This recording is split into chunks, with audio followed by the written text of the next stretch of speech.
Hello, everybody, and welcome to the UnWokable podcast. I'm your host, Mark Owsley, and we are live today to discuss, well, an Oklahoma Democrat has said the quiet part out loud, ladies and gentlemen. DEI is God. DEI is God.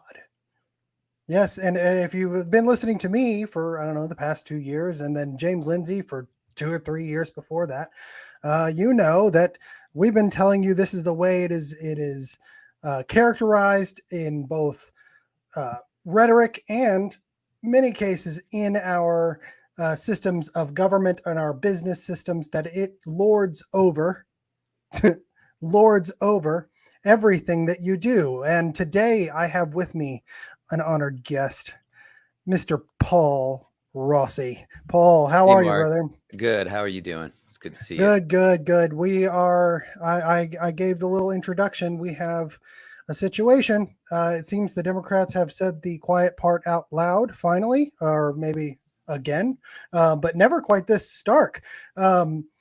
We have a Oklahoma representative named Regina Goodwin out of Tulsa, who in a committee hearing stated the words DEI is God.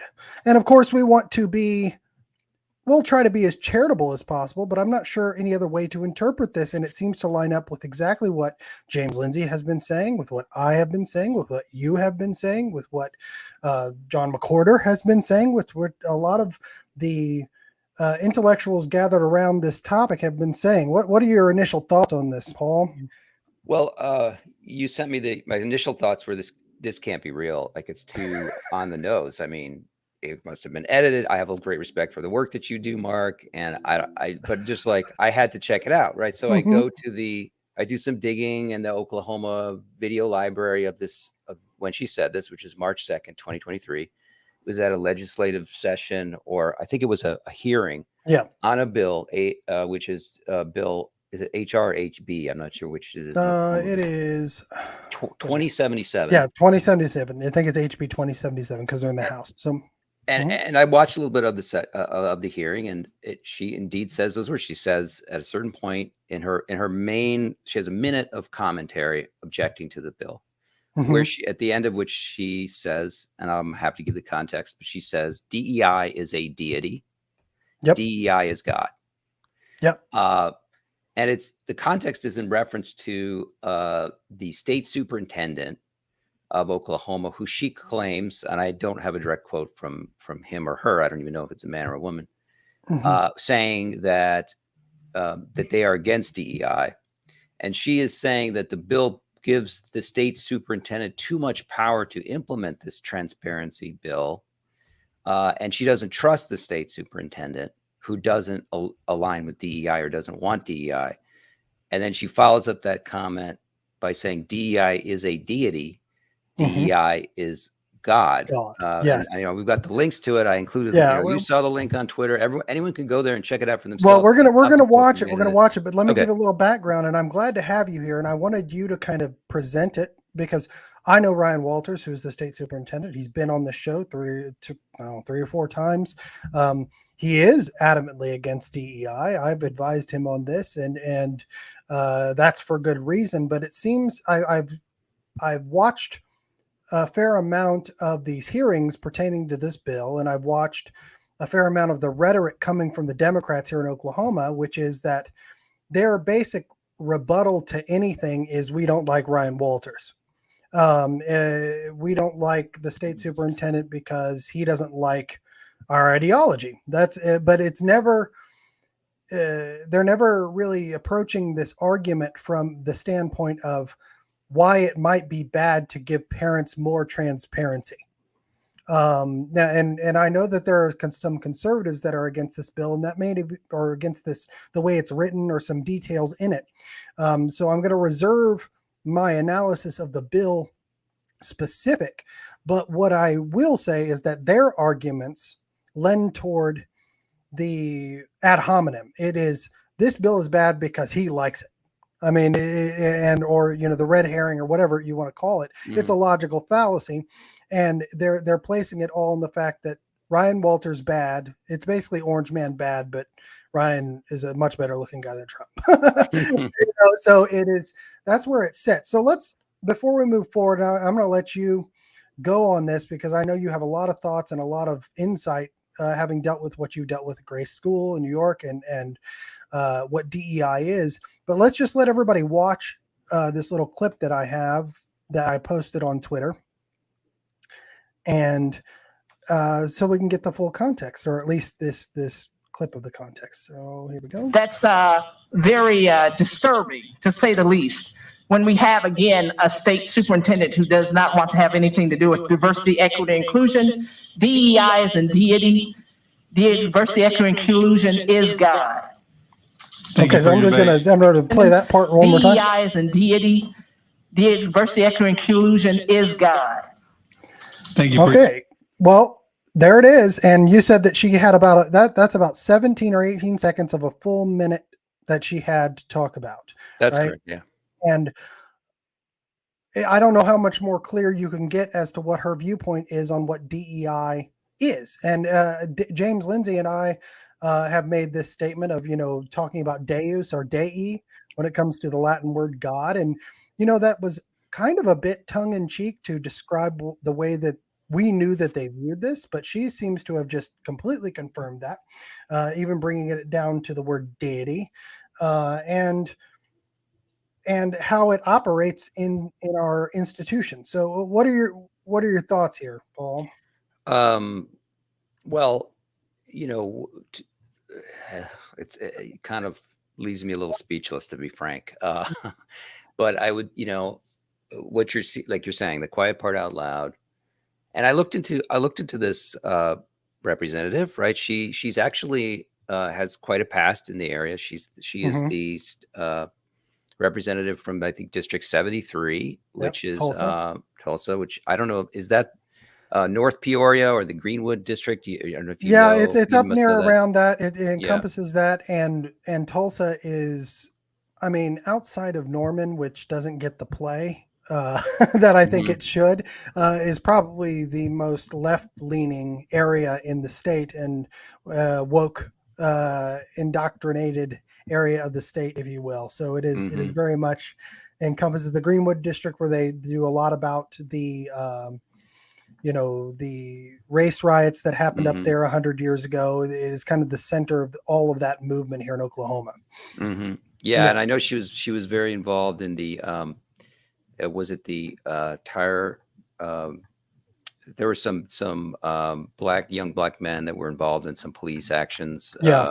And she was, very supportive of them. Not surprisingly. No, she's an outward activist towards anything left leaning, and oftentimes has a record of distorting things politically, as we've seen in the mainstream media, as we've seen, all across the country, towards leaning towards her what her ideological view of any situation is.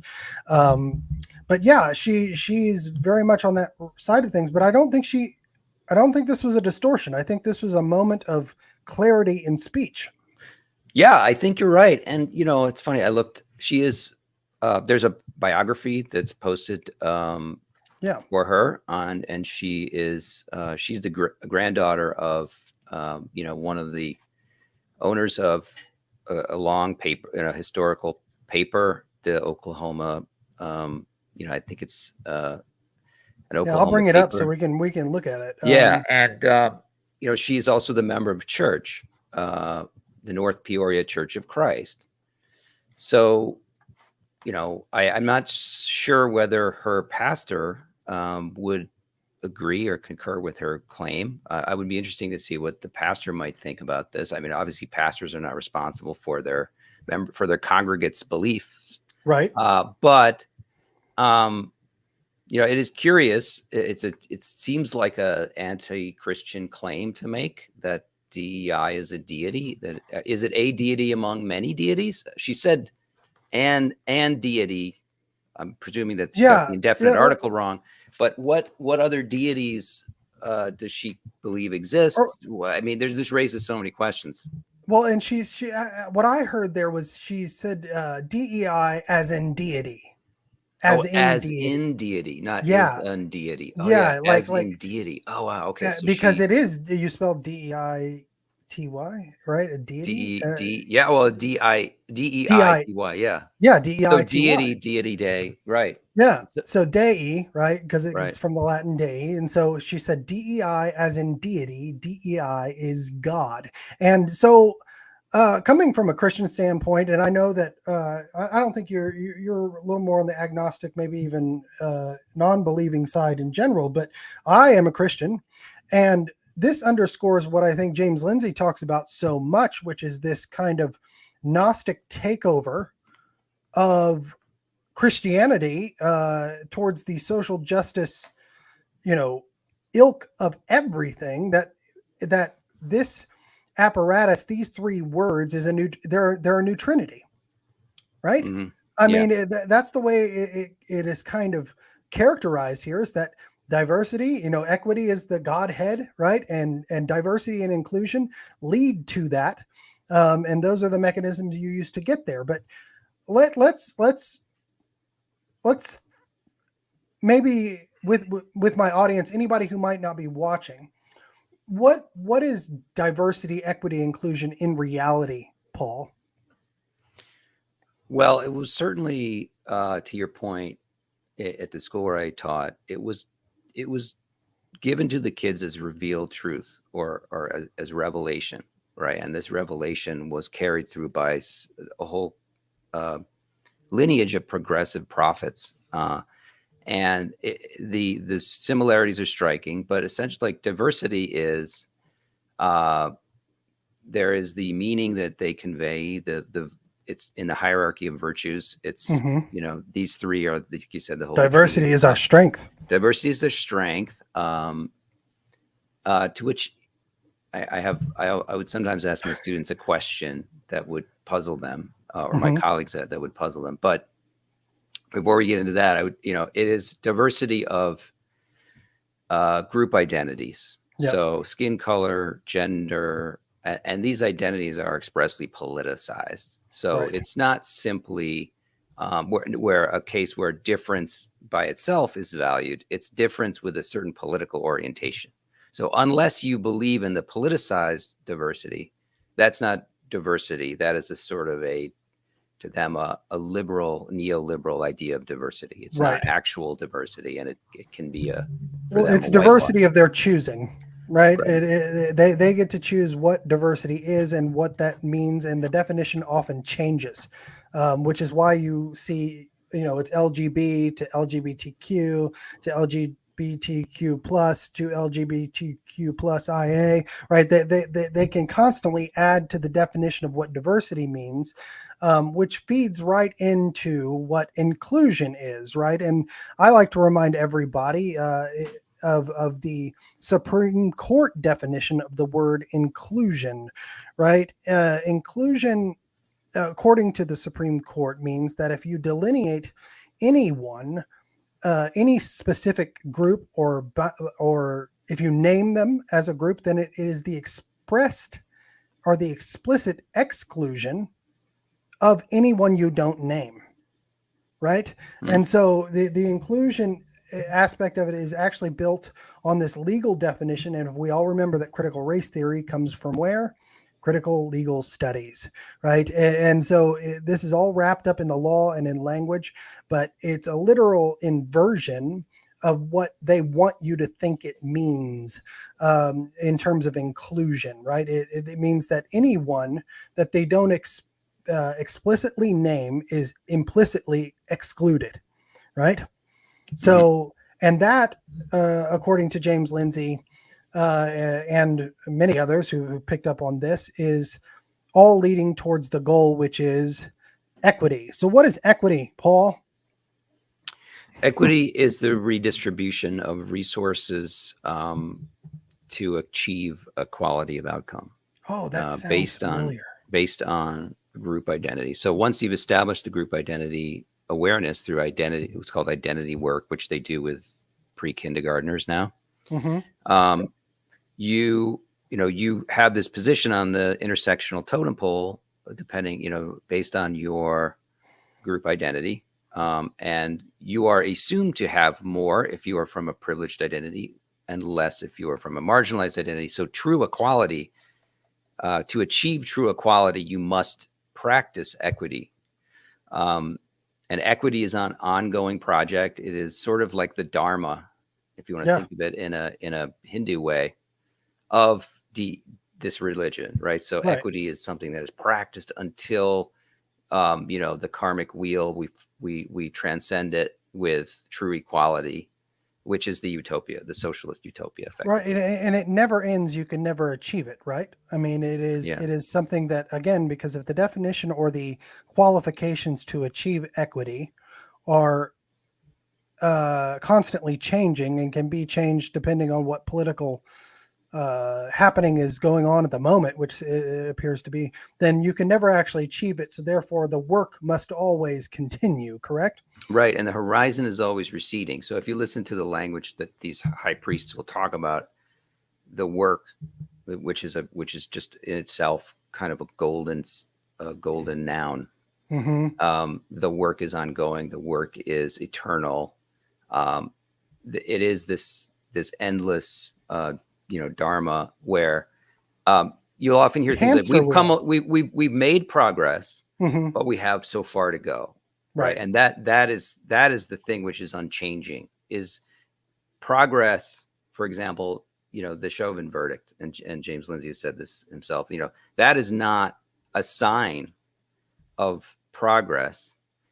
It is a temporary relief, and we have so much more to go. Right. Yeah. Like mm-hmm. it does not change the constant, which is the world is corrupt and fallen and inequitable and needs to be redeemed through this religious process. Yeah, it's I mean, to equate it down to something small that everyone can understand, it's an identity-based hamster wheel.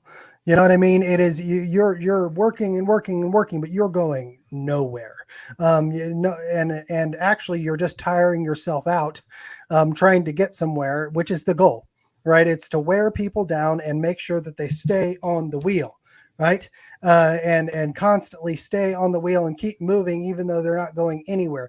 And it kind of embodies what, to quote someone I'm not a huge fan of, George W. Bush, it embodies the soft bigotry of low expectations. It says that people of color cannot achieve without express help from the government or laws or affirmative action type situations.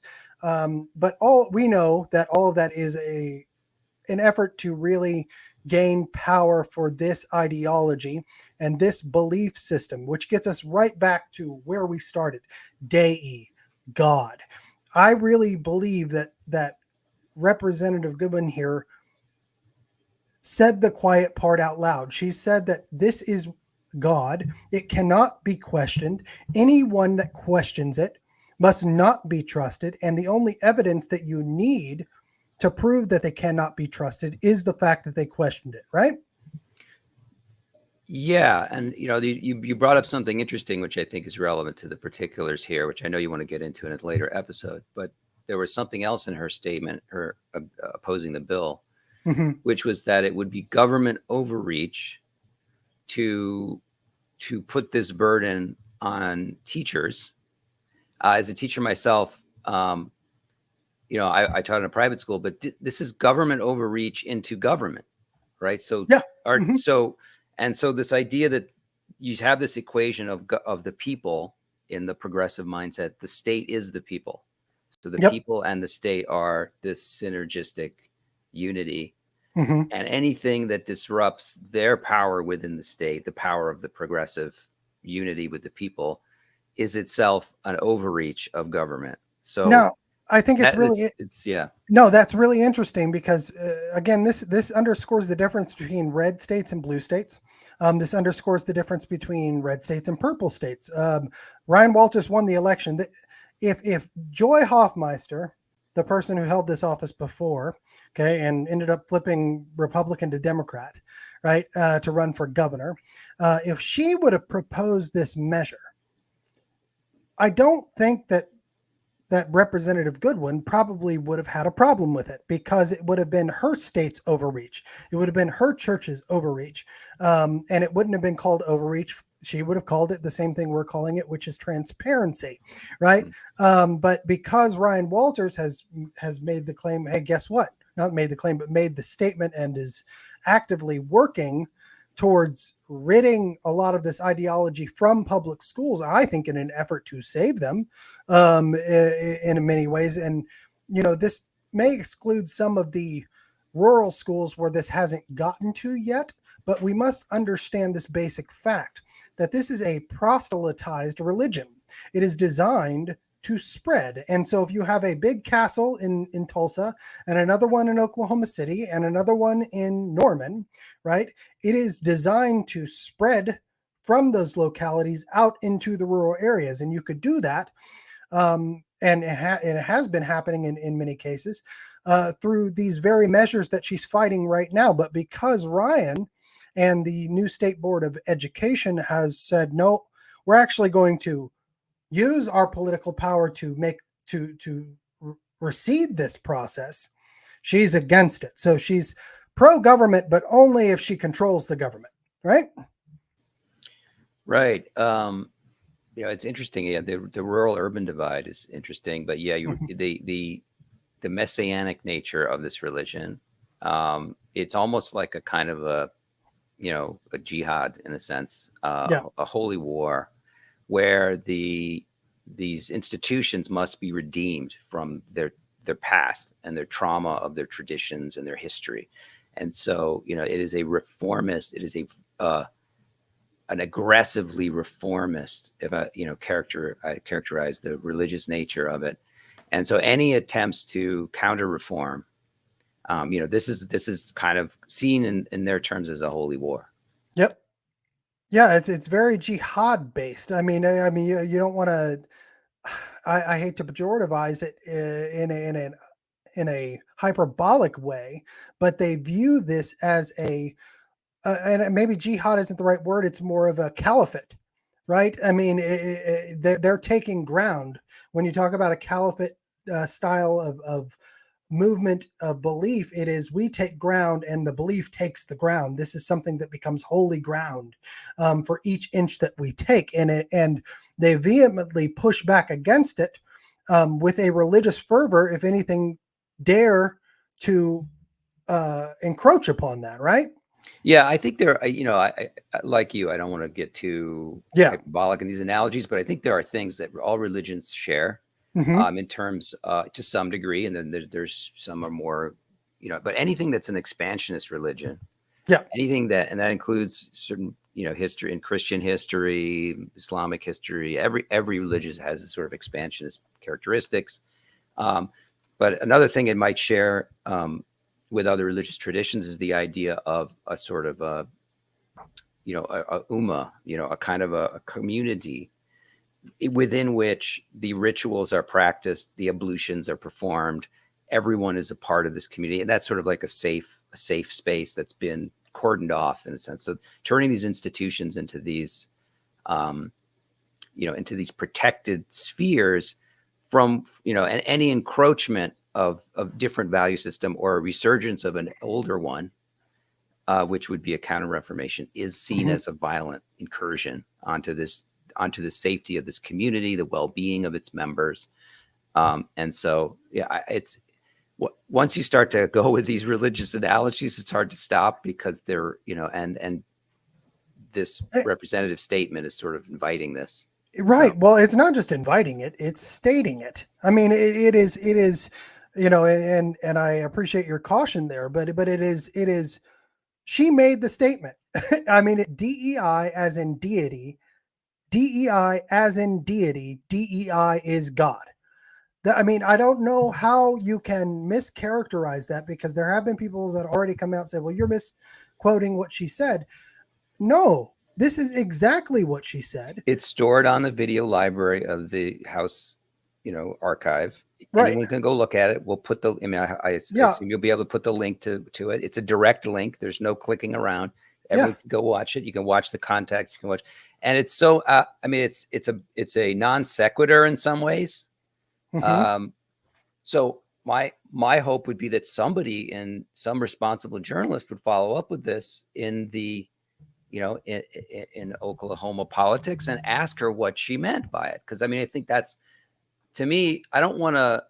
Well, I'm more Steelman, curious than anything. Like, I don't want to throw lightning bolts at the woman or mob her about what she said, because I would like to know more. I would like to know, what does she think about it? What does her church if you think had about to it? give the most charitable, if you had to give the most charitable, Steelman her statement, you know what I mean? If you had to give the most charitable from your point of view interpretation of what she said, okay, what would that be? Yeah, I would probably say that she did not mean literally that DEI is a god, is a deity. She meant that it was seen as is so important in the culture that if you have a state superintendent who doesn't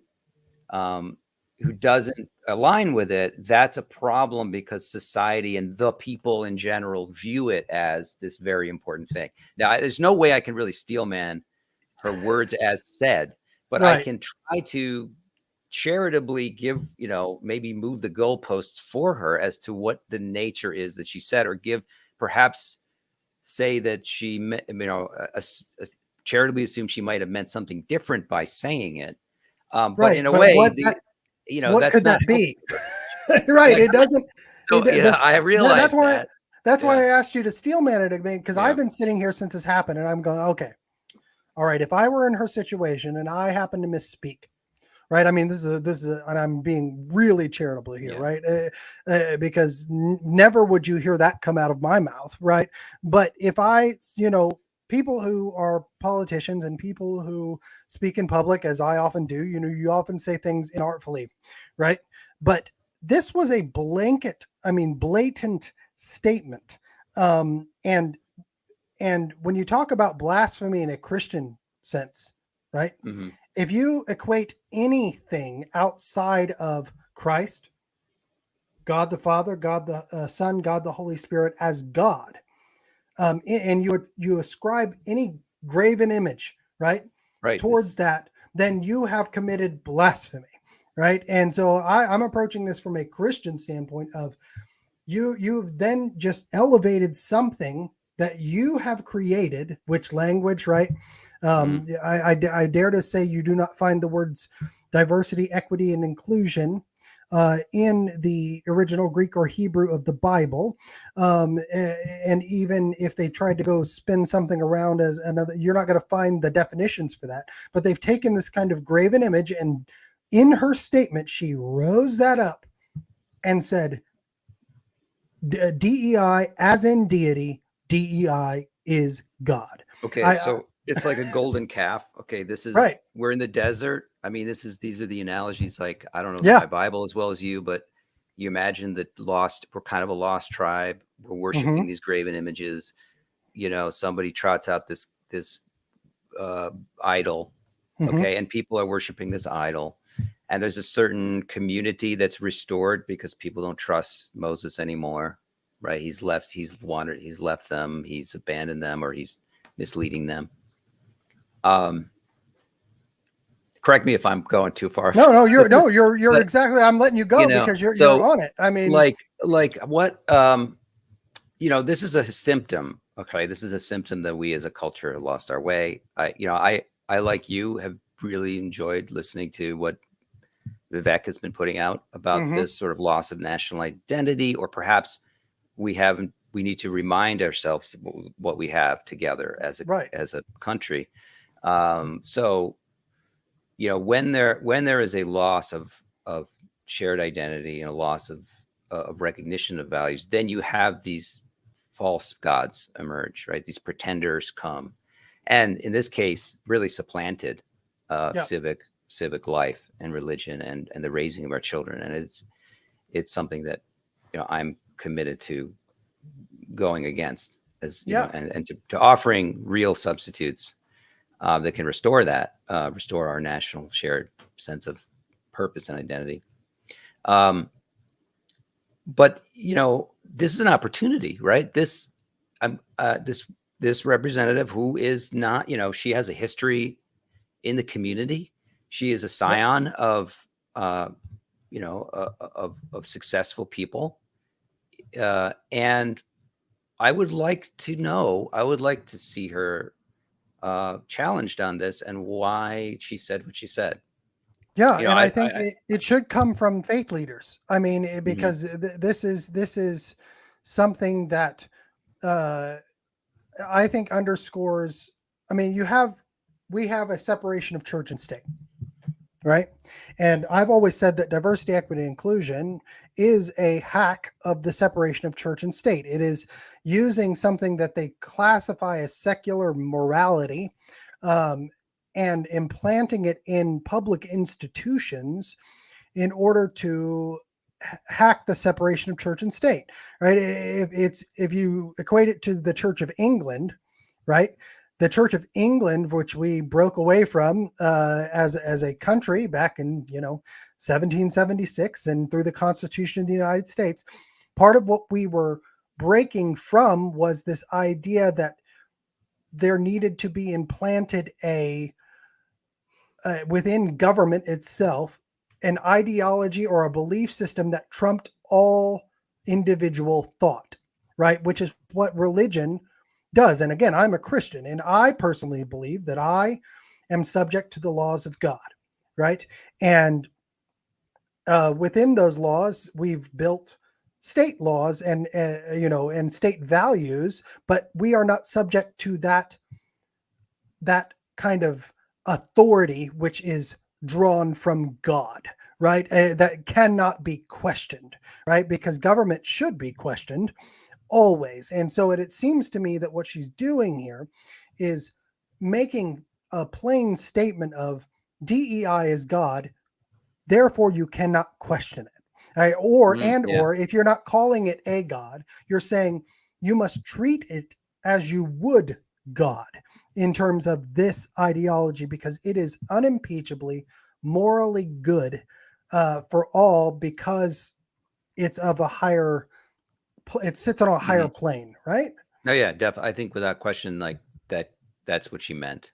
Yeah. It should, if it is not God, it is tantamount to God, right, and should be treated as a God. Someone said, did anyone else in the panel seem to have a reaction? There was just a very awkward silence. And then the person, and then someone else speaks in support of the bill. So it was just like, I think people were just like the needle on the record, but then no one said anything. Well, I think the general reaction was, I can't believe she just said that. Yeah. You know what I mean? Like it's sometimes, okay. So I get a little, I have grown to question everything and everyone. It's kind of verify then trust. I think that's kind of our society is pushing people in that direction. I think for good and for ill in different times. But there are times like this where it's like, I think, my God, are they doing this on purpose? They have to be, either they're doing it on purpose, which I don't believe is the case here. Obviously, she's not trying to help Ryan Walters, right? Or they're so ingrained in their belief system and so used to their echo chamber bouncing back at them, right? That the reactions of those around them do not penetrate that shield, right? And so therefore, it's like, if you've been around anybody who's very Christian, right, who surrounds themselves with almost nothing but the church, and I'm not saying it's a good or bad thing, I'm just saying if you've been around that kind of Christian, and if they're good or bad, or in my experience, is often very cheerful, graceful people, but they speak in a way that sounds foreign, right? And they do so without understanding that that's how they sound, right?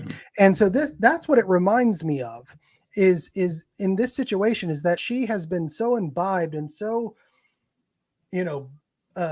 surrounded by this message, by this viewpoint, that her saying something like this does not strike her as being outlandish or anywhere close to blasphemous. It is a part of her parlance. It's a part of her everyday speech, and those she surrounds herself with. And so when you put that out in a public forum where there are people there who may disagree with you, and you say something that, out of the abundance of the heart, the mouth speaks, right? You want to go into Proverbs, and And then all of a sudden you're hit with, wait a minute, whoa, this isn't, why are people fighting back against me? That's what it sounds like to me. Have you ever? Yeah. And it could be, everyone at these speech is performative in these contexts, right? So she's performing for her own side. Yeah. In a lot of ways, that's what a lot of these political speeches are. And so, it's a folk religion in that sense. Like these are commonly shared beliefs, as you say, by the progressives, even if they won't articulate them in this, bold manner. Plain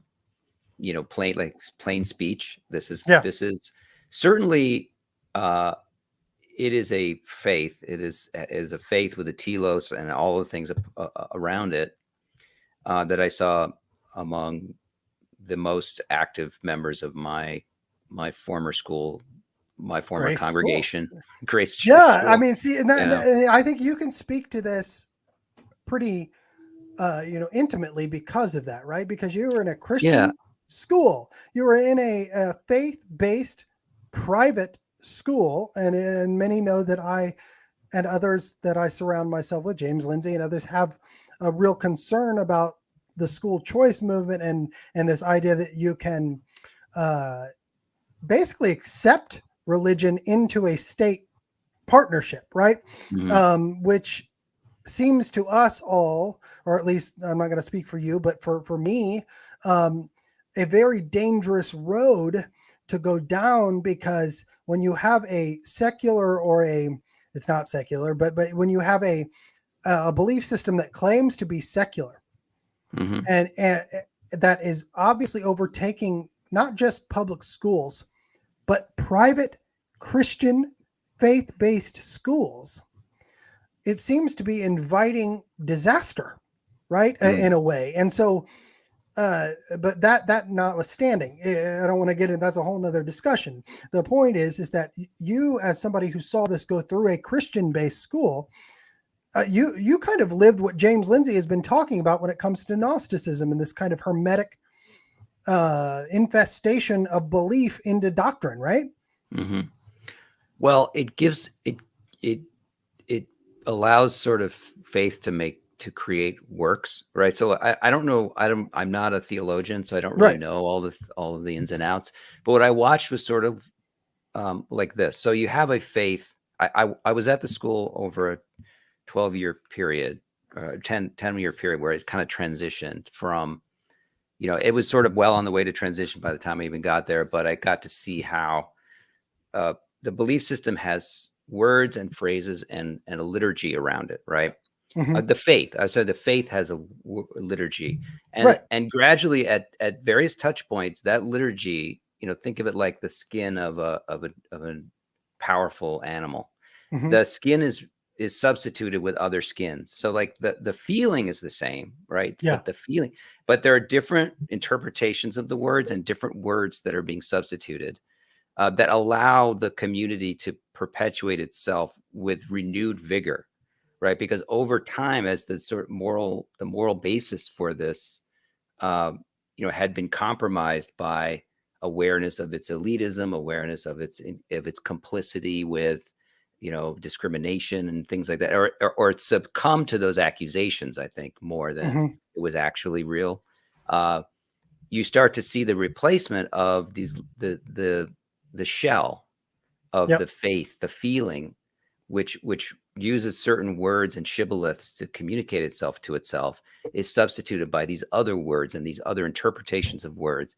And at the end, you have a transmogrified religious entity, which is some syncretism of progressive causes and things that people outside the tradition felt a lot more strongly about. So it kind of reinvigorates itself with all of these other words and other strands of thought, but it's not what it was. And it represents itself to itself as having belonged to a tradition, but it's no longer the same.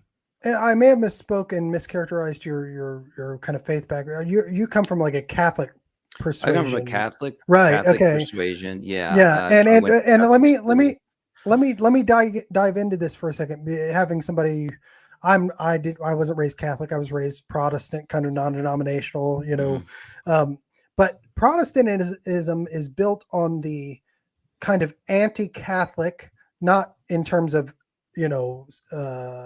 being a bigot towards it, but in the idea that Catholicism is built on kind of salvation through good works, right? It is, and Protestantism is built on the opposite of that. Basically, you are saved by grace because Christ died for you. Now, that doesn't excuse what you do. You have to still do that, but that is your choice what you do. Once you're saved, you're always kind of saved, to use the evangelical parlance. But it seems to me that, and I'd like to know if you think this is a good characterization, that they've kind of added the Catholic sentiment to a Protestant-based message. Basically that, okay, yes, we're going to take this one specific part of the Catholic belief system, which is, you must do good works in order to earn your way into paradise, right? And we're going to take that one specific piece and transmute it into Protestant belief, which is grace. Yes, you can be forgiven for anything you are because what you are is good, but you still must do the works in order to get to paradise or utopia, right? I mean, that's definitely one theory, and I think it's a compelling one. I find it interesting because, and I'm going to give you the Catholic perspective, which, is that there's always got to be some material way within any society with it to distinguish, the person who is aligned with God and the one who is not. So even which leads to, in a faith tradition without works, either dramatic proclamations of virtue or demonstrations of virtue, the Protestant work ethic, things that prosperity itself is kind of a signal, has become a signal, I think, within Protestant culture, going out on a limb here, of alignment with God. Right. Success is kind of. Thank you, Kenneth Copeland. Right. So, everyone has, it's not that, one group has works and one group doesn't. I think from the Catholic perspective, it's like, you're always using some material reality to manifest or to show or to be known that you are what you say you are. Sort of, it's kind of like you can't really escape it. The Catholics saying, you have to do good works to get into heaven. I think that's where, it's like the sacramental thing. Like, if you don't do the thing, you're not getting into you got to get communion, you got to get the thing. And that's how they get you. Right. So it's been exploited. It was exploited by the clergy and the hierarchy away from its origins.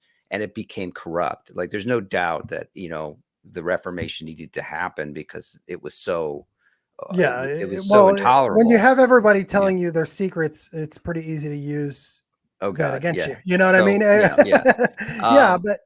But like any system, it becomes corrupted over time, and it needs to be reformed, checked. Yeah. And I think you've hit. Probably still does. Yeah, well, but again, coming from the Protestant Christian persuasion, it is man is fallible, right? But I think that's the other part that wokeism, for lack of a better term, is doing here. Is it's saying, and this is what James really hits on too, is that, and actually I talked to Ian Crossland from Timcast IRL yesterday, who is an admitted Reformed postmodernist, and this, when I was on that show a few weeks back, we kind of got into a discussion where he made the statement that, I am God, or I am a part of God, or he had kind of embodied that kind of postmodern mentality of, if I am God, then anything I do is good.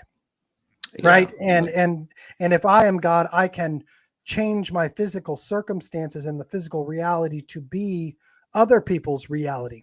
Right. Which is, I think, what we're seeing with the transgender issue with kids. Right. Is this kind of idea that if someone, it's mind over matter, that faith, almost a faith healing, kind of an offshoot of that, where it's like, not saying that people can't be healed. Miracles can happen if you believe, but things have been taken to the nth degree that if I believe that, like my parents thought of it this way, it was, if I believe hard enough that I'm going to get a new car, I'm going to get a new car. Right. And negating necessarily what they needed to do to get the new car. It was just the belief. Right. And then they would say, you know, if I say that I have it, then I will get it. Right. That was, it was the name it, claim it. It is mine before it is mine kind of situation. And that has been, you know, kind of morphed into this idea of identity that's rooted in DEI, right? Which is, if I am a boy and I say I am a girl and you must affirm it, right? Because that is reality. So I'm not just changing my reality. I'm going to change physical reality, and then I'm going to change your reality, right? And there becomes the kind of evangelical proselytization of this faith, right? It's kind of a forced edict. And I think within her statement right here, and I'm going to let you go on it for a second, I'll let you expound on this, but when she says DEI as in deity, DEI is God, I think that's what she's articulating. I think she's saying in a way that, guess what? This takes predominance because our reality is designed to usurp yours and usurp objective reality, right? Yeah. One of the things that I really struggled with thinking about and resisted, and I still resist because I think it's wrong, in DEI was this idea of social. It's from the postmodern, the social construction of reality, the social construction of identity, where, you know, how other people see you, you know, it sort of determines your, you know, structurally determines your outcome, your sense of yourself, your path in life, right? And that's sort of like the prison of the world that in Gnostic thought, like you mentioned, you know, is keeping us down. And so to transform and rise above or escape this prison, we have gnosis, ways of knowing ourselves, and being able to transcend and transform the world. But it also the social construction requires everyone else to acknowledge it, right? And if you're not acknowledged, it can cause like a narcissistic breakdown, because like I rely on you, on your affirmations, positive affirmations of my vision of myself in order to be secure in the world. Yeah. Well, so and that means, I assume, I've had people tell me that because I am white, therefore my hidden biases mean that I must view a Black person as being less than. Yeah, whether you must. My protestations to the contrary, I do that because of my socially constructed sense of superiority based on how other people see me as a white person. So it's this hall of mirrors that, which is why, in order for me to be a part of the church, I have to politically accept my vision of my own superiority, right, as socially determined. And so this incredible melange and muddling of perception and identity, and what I tried to convey to the kids is, you are not imprisoned. This is a prison of interpretation. This is not reality. You can transcend, how other people see you, right? You are not, if other people saw you as something you weren't, would that make you that thing? No. Yeah. And I think it's a lesson that can break the spell that our whole society is under around this stuff. So. Well, and if you approach it from a strictly Christian standpoint, it says, don't be transformed by the world, and don't work on transforming the world. You are in the world, but not of the world, right? And it also says that, be ye transformed by the renewing of your mind. And what that means is not the postmodern sense of that. What that means is first of all, mental stability, of understanding that you're connected to God, nature's God. And if God created the world, I mean, like my mom said, my mom and dad used to say in their own kind of, backwoods, God didn't make no accidents. Right? You know what I mean? It is this kind of situation that you can, sometimes you need to transform your mind to line up with reality. right? Mhm.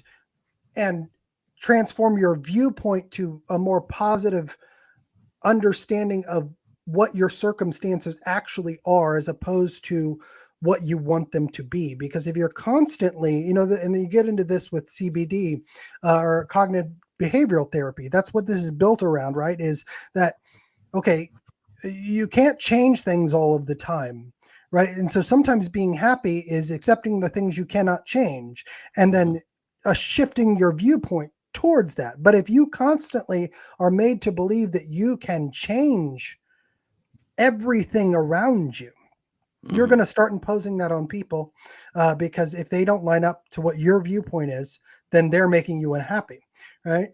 And that is where we get into, and I want to get into the government end of this, because we're talking about a government hearing, right? And there's a lot of talk right now. There's some discussions going on between Chris Rufo and Jordan Peterson, and then you have the kind of offshoot of where I think the Christian nationalists are coming from, which is a whole other situation where they're kind of embodying this kind of antithesis to the woke movement, which is, no, well, if you're going to impose upon us, we're going to impose upon you, right? And then you get this kind of, Mhm.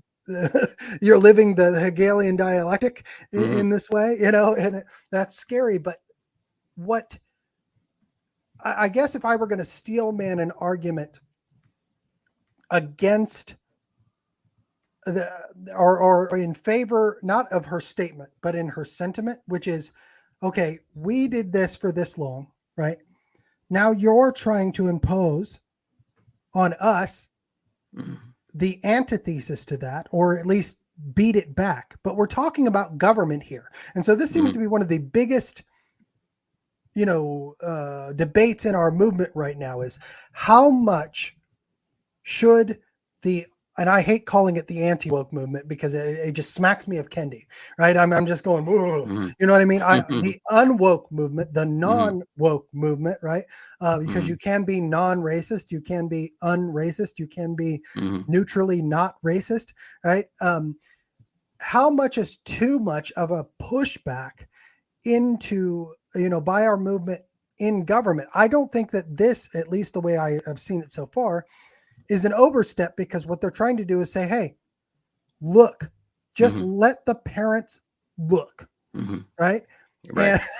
And this doesn't seem to Well, be an yeah. overstep in that direction, right? So Yeah, it doesn't seem to from the bill. I mean, what is it? It puts a burden on certain bureaucrats, right? mhm. Who And are teachers in terms and of a teachers, workload, right? right? Workload. And there is this idea that somehow teachers are, at this level where they're just about to mentally break down constantly, and they All have the no, time. they can't take on. That is a characterization that benefits the union.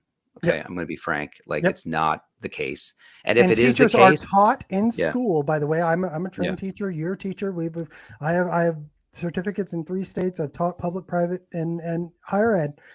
It's almost imbibed in you in education school, okay, that you will never have enough, yeah, right? right, You'll never have enough time. You'll never have enough money. You'll never have enough support. You'll never have enough. And so therefore it kind of trains this victim mentality beyond identity. Oh, well, your identity as a teacher is wrapped up in a certain level of victimization and a certain level yes, absolutely. of It not it have, You right? are the noble put upon, character who does all these wonderful things for the kids and never gets enough appreciation. I Right. mean, when your pension is a leech on people, like, I'm gonna like, it is sucking the blood of the resources of the common weal. Okay, and Yeah. that you arrogate to yourself this sense of importance.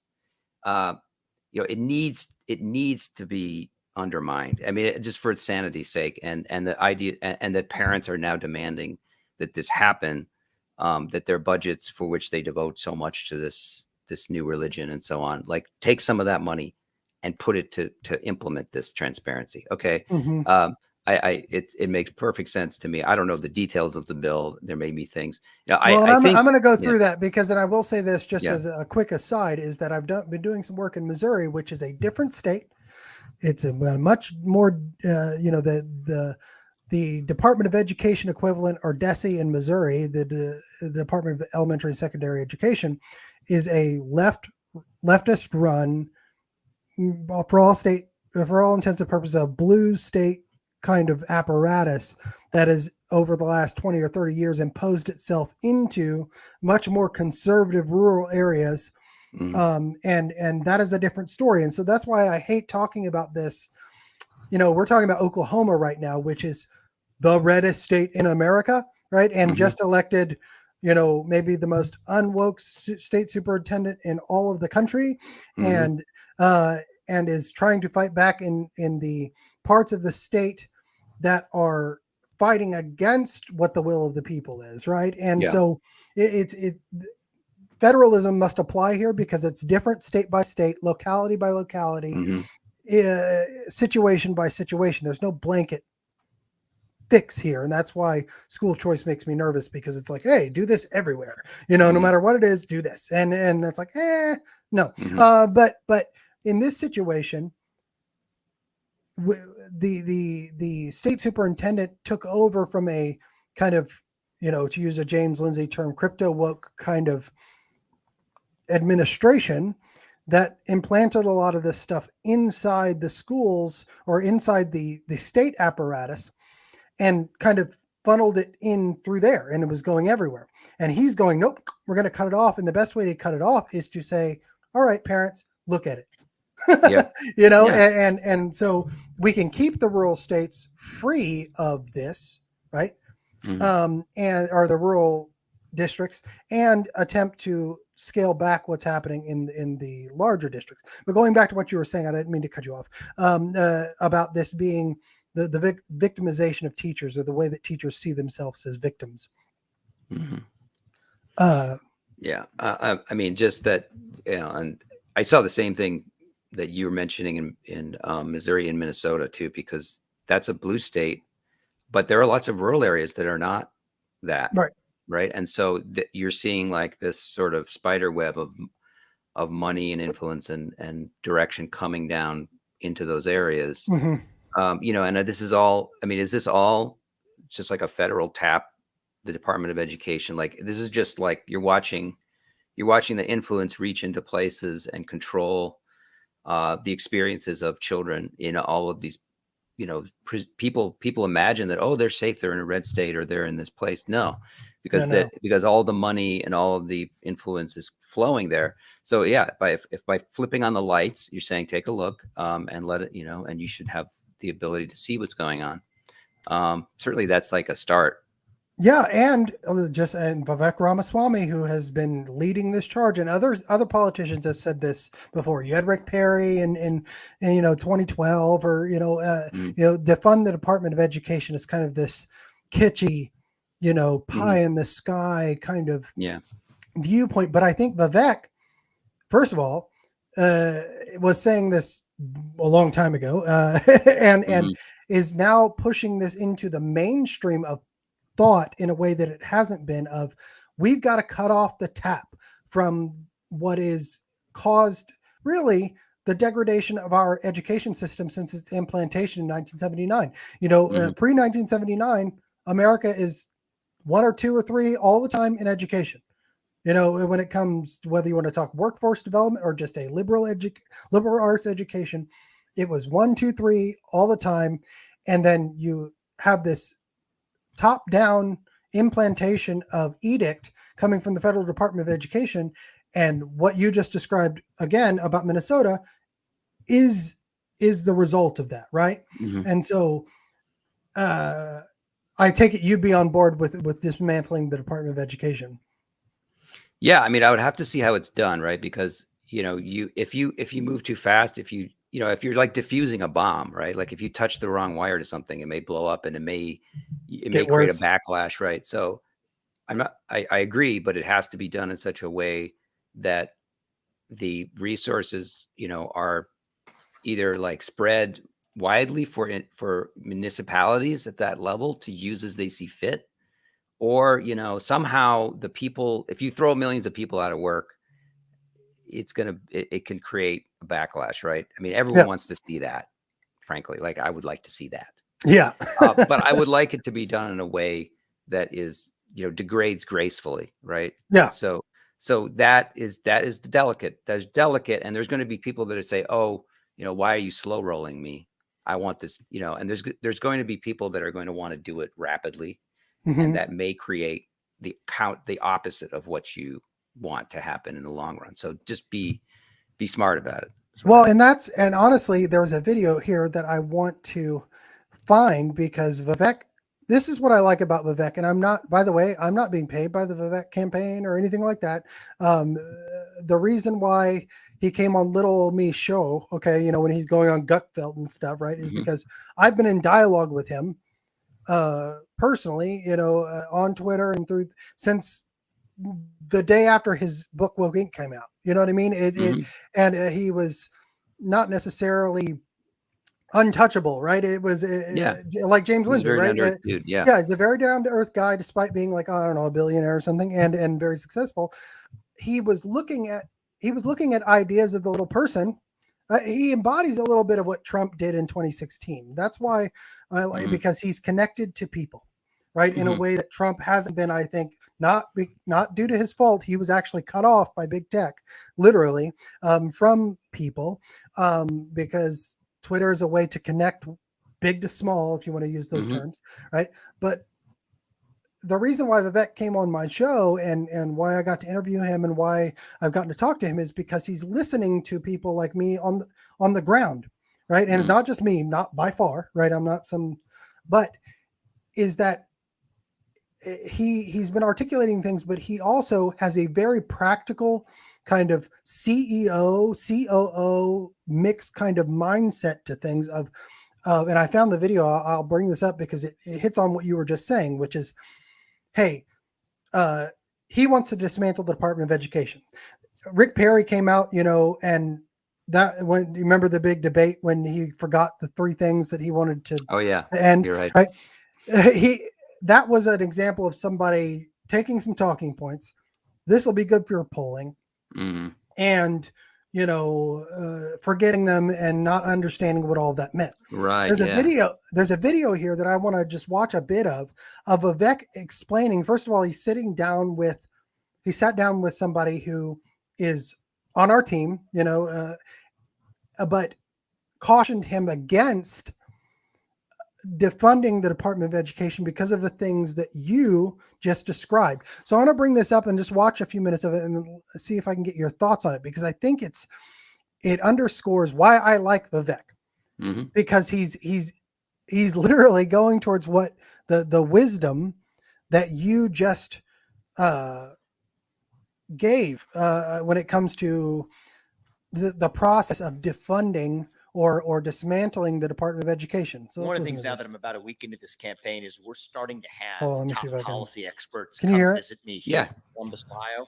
Actually just had lunch with a cabinet level appointee in the Trump administration who actually brought me up to speed on a lot of issues that I wasn't, frankly, previously as knowledgeable as I was before we just had this lunch. I just got out of it, wanted to reflect on a couple of the learnings right out the gate. He was critical of my perspective to shut down the Department of Education. I understood his perspectives. It actually left with even greater conviction in the need to shut down the Department of Education, but he made a really good point, which I think I hadn't appreciated in the same way before, which is that one of the big problems with the DOE, the Department of Education, and the entire apparatus around it in this country is that you actually tilt the scales in favor of subsidizing certain forms of education over others. That's a market distortion, right? So why does somebody who trains to be a welder not get an implicit subsidy for their education, where somebody who trains for a liberal arts degree does? That's not a proper market outcome, right? It's a distortion of what the federal Department of Education is creating in a top-down manner. And the other thing is, we've completely forgotten the idea that these departments' responsibilities could still be carried out by other departments in much more narrow ways without creating a whole bureaucracy in its own right. So the student loan collection piece of this, why can't that sit under the Department of Treasury? There's other pieces of what what are some of the other things? Title IX we talked about, that could, if that needs to be enforced, leave it to the Department of Justice. Why does the Education Department need to insert itself in there? We talked about funding, you could put that under the Department of Labor, actually, because at least if you're talking about matching educational value with the workforce, why does that have to be done under the separate department called the DOE as well? And so just from a really practical perspective, getting in the nit and grit of it, as we talk more through it, I think I persuaded him more than he persuaded me that, you know what, we actually could shut this down. It's what I intend to do. But I think Right. that So even you somebody see who's what I'm saying here is that he's got a Yeah. very practical mindset of Yeah. what you were just talking about, right? I mean, it is, it can't just be willy nilly, but he's actually digging into the things that could cause problems, and you can see his mind working, right? And I'm sorry, whether you talk about, and I've been a fan of Trump, right? I lean more Trump than I do DeSantis, but both of those guys, I like them both. Okay, I mean they're a marked improvement over what we have now. Any three of these men, okay, but this is somebody who is thinking about the things that he would change as president and wouldn't just be going, "Oh, good talking point. Yeah, somebody else do that." You know what I mean? Is that he's going to wrap his mind around it and say, where are the actual problems? If I were a business person, if I'm, COO, CEO, where are the pitfalls that I, as the chief executive, would need to look for in order to make this not just something we do, but something we do successfully, right? Which is, again, dismantling the department. And I'm not doing a commercial here for Vivek, but I just think having that kind of understanding about these complex problems, as we talk about, the Rufo argument against maybe some of, the more centrist viewpoints in government, is that if you're going to have conservatives use the levers and the powers of government to turn the tide back, right, then you need somebody in charge of that who knows the levers and the details in the intricate, for lack of a better word, intersections between policies that could cause you more harm than good, right? And let me. Yeah, Are you? and I'm impressed. I mean, I'm somebody like him or somebody him or somebody like him would be great. And Yeah. I like. I think he's a very strong communicator at a practical level. I've seen a lot of these videos that he's produced. He's very savvy and getting it out there, getting his message out there. I hope he gets more traction. Maybe he won't win, but I think he'd be a great way to change the conversation. And I like that he's kind of wonky, but I also like that he's a very clear communicator, and I've seen him talking to people in a way that I think he's accessible and doesn't come off as a technocrat, because I think that's kind of the way that people are going to misunderstand him. I could see him perhaps getting some traction by appearing as sort of a technocrat, but being like, people could say to themselves, yeah, but he's our technocrat, right? He's for us. Right. In the way that people said that Trump was he was rich and powerful, but he's us. He's one of us.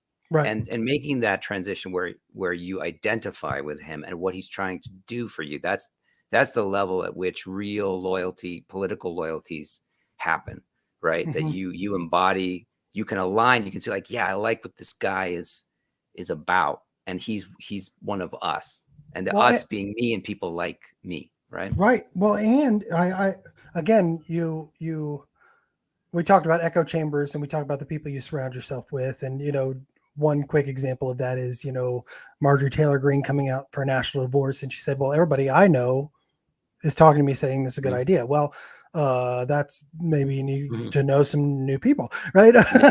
just talk to some different people every now and then, and call up James Lindsay or Michael O'Fallon, or just call up some people. They'll talk to you, but because balkanization bad, by the way. But the other part of this is I know someone he's real close with, which is Kathy Burnett out of Pennsylvania.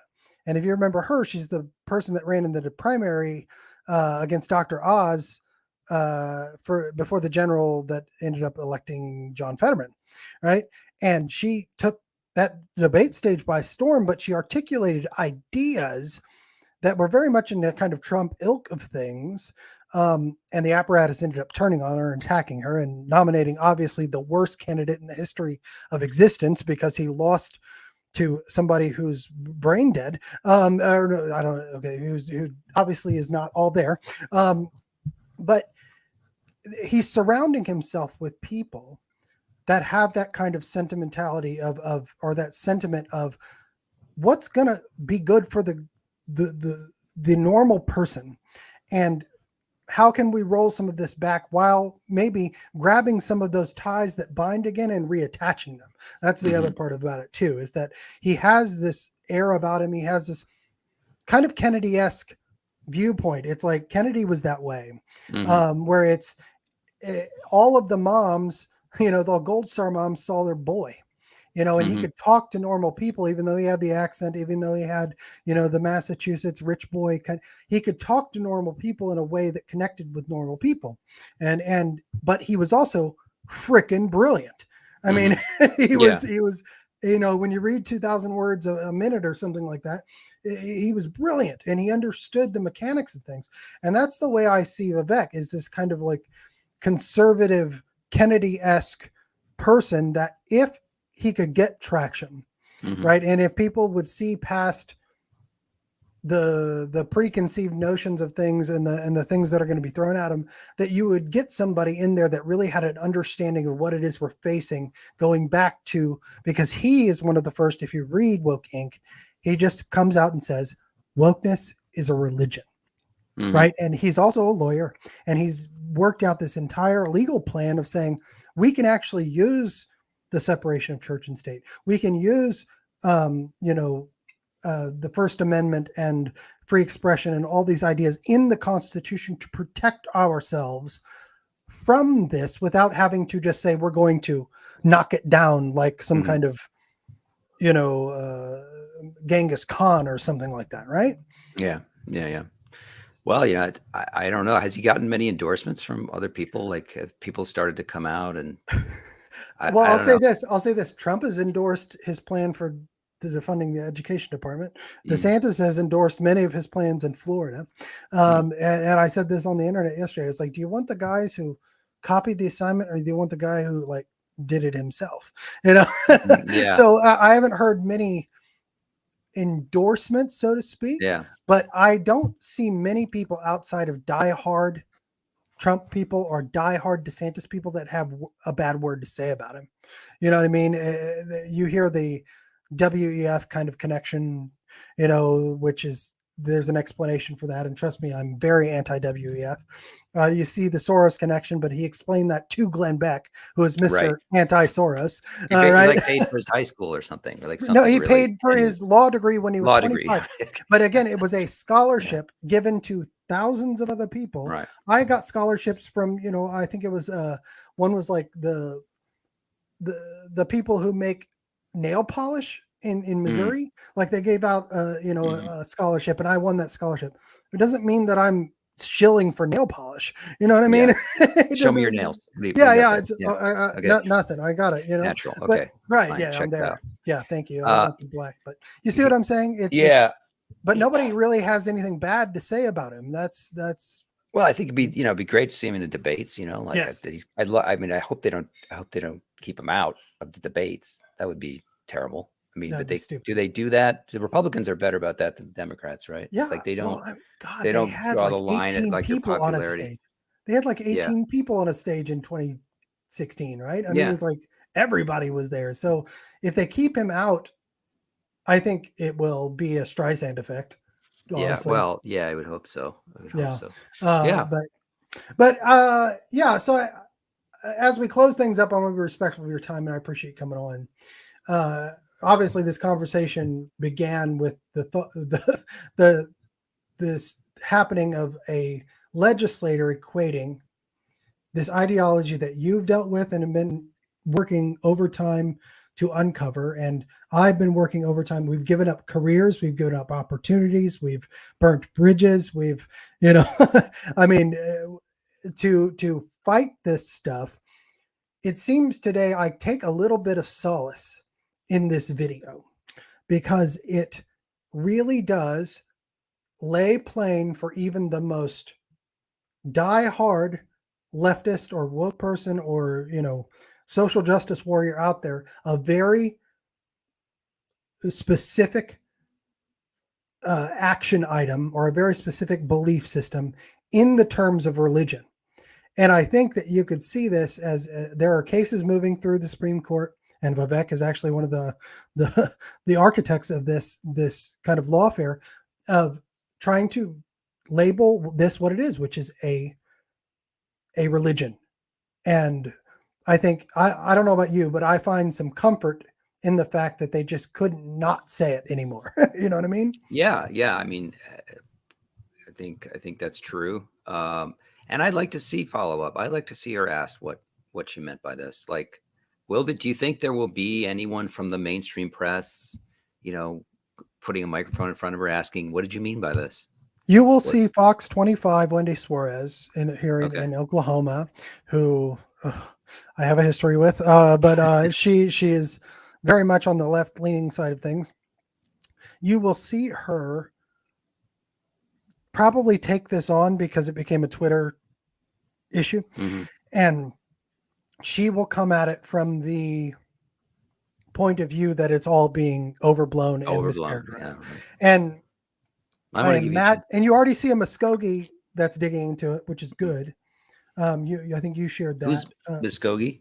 Muskogee is a city in here that like the Muskogee. Oh, Okie from Muskogee. Yeah. Yeah. Okie from Muskogee, which they may do a little piece on it, but that's not going to get, obviously television time. So I'm going to try to dig into it. I'm going to contact her office and see what she says.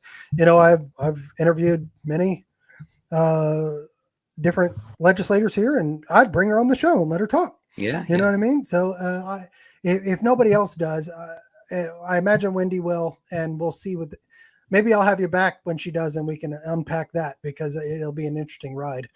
Sure. Yeah. Yeah, I hope someone else does, but if not, I intend to. So we'll see. Sounds good. Yeah. All right, brother. I will let you go. Thank you so much for being on the show today. Where can people find you, Paul? Yeah, thanks for having me on. I'm on Twitter. Get my handle right there on the screen, Paul D. Rossi. Also, please check out. I have a teacher network that I'm working on called Terra Firma Teaching Alliance. So this is for K-12 teachers, practicing K-12 teachers, finding ways to work within captured institutions, woke contexts to try to bring true viewpoint diversity to students. So we're very excited about that. So please check that out. Where's that? Can you put the link in the chat here? So yeah, I will. It's Terra Firma Teach on Twitter, and then tfteach.org. Cool.